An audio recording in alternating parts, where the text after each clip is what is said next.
اسلام ایک تعارف، صفحہ نمبر ہے 152۔ نحمدہ ونصلی علی رسولہ الکریم، اما بعد فاعوذ باللہ من الشیطان الرجیم، بسم اللہ الرحمن الرحیم، رب اشرح لی صدری ویسر لی امری واحلل عقدۃ من لسانی یفقہوا قولی۔ انسانی کردار۔ قرآن کی سورت نمبر 14 میں ارشاد ہوا ہے، یعنی سورت ابراہیم میں، کہ کیا تم نے نہیں دیکھا کس طرح مثال بیان فرمائی خدا نے کلمہ طیبہ کی۔ وہ ایک پاکیزہ درخت کی مانند ہے جس کی جڑ زمین میں جمی ہوئی ہے اور جس کی شاخیں آسمان تک پہنچی ہوئی ہیں۔ وہ ہر وقت پر اپنا پھل دیتا ہے اپنے رب کے حکم سے، اور خدا لوگوں کے لیے مثال بیان کرتا ہے تاکہ وہ نصیحت حاصل کریں۔ سورت ابراہیم آیت 24 اور 25۔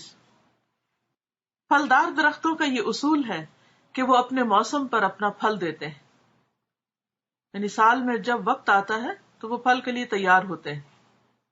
موسم آتے ہی ایسے درختوں میں پھول نکلتے ہیں جو بہت جلد پھل کی صورت اختیار کر لیتے ہیں۔ اگر آپ آج کل اپنے گارڈن میں نکل کر دیکھیں یا باہر جنگل میں جائیں تو مختلف درخت جو ہیں وہ پھل پھول رہے ہیں، اور انشاءاللہ چند ہی ہفتوں میں آپ دیکھیں گے کہ ان پر پھل بھی آ چکے ہوں گے۔ وقت پر اپنا پھل دینا یہ درخت کی صفت ہے، یعنی اچھے درخت کی یہ خوبی ہے کہ جب اس کا وقت آتا ہے پھل دینے کا تو وہ پھل دیتا ہے۔ یہی صفت انسان سے بھی مطلوب ہے۔ جو واقعہ درخت میں پھل کی صورت میں ظاہر ہوتا ہے وہی واقعہ انسان کی زندگی میں اخلاقی رویے کی صورت میں ظاہر ہوتا ہے۔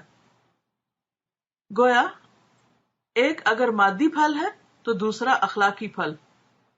پہلا واقعہ طبیعی قانون کے تحت پیش آتا ہے، یعنی نیچرل لا کے تحت، اور دوسرا واقعہ خود انسان کے اپنے شعوری فیصلے کے تحت کہ انسان اگر اچھا بننا چاہے تو۔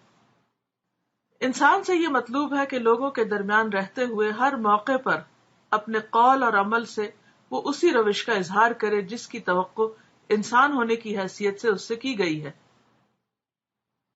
یعنی انسان سے کیا مطالبہ ہے کہ جب وہ لوگوں کے ساتھ معاملہ کرے تو ہر موقع پر اپنے قول اور فعل سے وہی کرے جو اس کو کرنا چاہیے، جو ایک انسان سے یا ایک اچھے انسان سے جس کی توقع کی جاتی ہے، جو اس سے ایکسپیکٹیشن ہوتی ہے۔ کسی معاملہ میں اس کو اپنا بیان دینا ہو تو وہ وہی کہے جو انصاف کا تقاضا ہو۔ وہ کسی حال میں بے انصافی کی بات اپنی زبان سے نہ نکالے۔ اگر کسی کی طرف سے کوئی اشتعال انگیز بات پیش آئے، یعنی غصہ دلانے والی، تو وہ اس کے مقابلہ میں تحمل کا انداز اختیار کرے، کیونکہ تحمل کے خلاف روش انسان کی انسانیت کے مطابق نہیں۔ یعنی ایک دم فلیئر اپ ہو جانا، غصے میں آ جانا اور انتہائی اقدام اٹھانے پر سوچنے لگنا، یہ سب چیزیں انسان کو زیبا نہیں دیتی۔ اس کا یہی انداز عملی معاملات میں بھی ہو۔ وہ جب بھی لوگوں کے درمیان کوئی عمل کرے تو پہلے یہ سوچ لے کہ اس کا یہ عمل اس کے انسان ہونے کی حیثیت کے مطابق ہے یا اس کے مطابق نہیں۔ یعنی جب وہ کوئی بات کرنے لگے، جب کوئی معاملہ کرنے لگے تو ضرور یہ سوچے کہ جو کچھ وہ کرنے جا رہا ہے کیا واقعی یہی انسانیت کا تقاضا ہے، اسے ایسا ہی کرنا چاہیے، یہی اس کے مناسب حال ہے۔ وہ جب ایک راستے پر چلے تو وہ دوسروں کو بھی راستہ دے رہا ہو۔ وہ جب دوسروں کے ساتھ لین دین کرے تو اس کا لین دین عین وہی ہو جس کی امید اس سے انسان ہونے کی بنا پر کی گئی تھی۔ تو یہاں ایک بڑی اہم بات سمجھ آتی، اگر آپ اصل مثال میں غور کریں کہ اچھا درخت جو ہے وقت آنے پر اپنا پھل دیتا ہے، اور جو بہترین درخت ہوتے ہیں وہ ہر آن اپنے پھل دیتے ہیں، اس میں وہ بریک نہیں کرتے۔ آپ دیکھیں کہ درخت پھل دینے کے قابل کب ہوتا ہے؟ جب وہ زمین سے اپنی غذا لے چکا ہوتا ہے، جب وہ فضا سے اپنی غذا لے چکا ہوتا ہے، جب پوری طرح میچور ہو جاتا ہے، وہ مادی غذا لیتا ہے اور مادی پھل دیتا ہے۔ ہم سب لوگ جو قرآن پڑھنے والے ہیں، ہم سے کس رویے کی توقع کی جا سکتی؟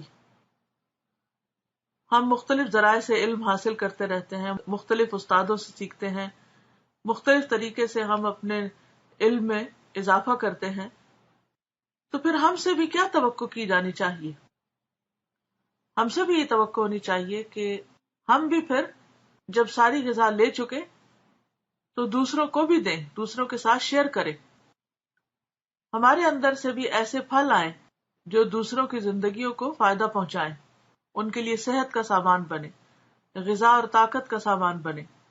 اگر کوئی شخص علم حاصل کرتا رہتا ہے اور سارا صرف اپنے ہی اندر رکھتا ہے اور اسے دوسرے کے ساتھ شیئر نہیں کرتا، اور خصوصاً جب ضرورت پیش آئے کسی کو اس وقت اس کے کام نہیں آتا، تو ایسا شخص دراصل بہت خود غرض شخص ہے اور فطرت کے خلاف عمل کر رہا ہے.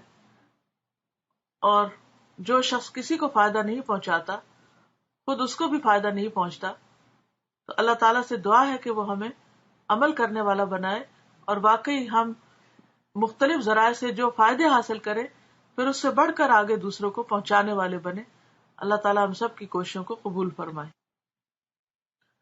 وآخر دعوانا ان الحمد للہ رب العالمین.